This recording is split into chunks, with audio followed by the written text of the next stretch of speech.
Килтейген больница мо жалда эне жана баланын больница. Анан ушунда туалет жок депчи, мына балдарды могул туалетке баргыла дейт да. Анан биз урушуп атып бүгүн ичиндеги туалетке кирсек, менин балам экинчи жолдо киргим келип атат дегенден макул кир десем, айланайын санитаркасы тимел беттен алды го, ушул туалетке баргыла дейт. Бул туалетке кенедей балдар кантип келет деп айтсаңар, бизден челюстныйга келгенбиз азыр стоматологияга. Тишибизди удаление кылганы, могу туалетке кантип келет? Эмне себептен мондай больница саласыңар дагы туалети жок саласыңар? Биякта деген жалаң балдар жатат да, мисалы үчүнчү, кичинекей балдарды алып келип көрсөтөбүз, биз чоң кишилер келбейбиз да. Анан ошого бир мына килтейген больница салганга жашы ушу бир туалет салганга кудуретиңер жетпей койдубу?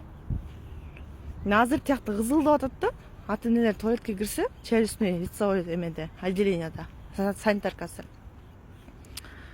Киргенге болбойт. Бияк.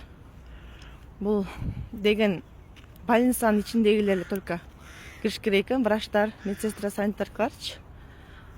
Берки больной пациенттер келгендер, мына могул туалет кириш керек экен, көрдүңөр.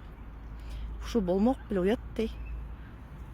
Кичине туалет менен кошу нормально салбайсыңарбы?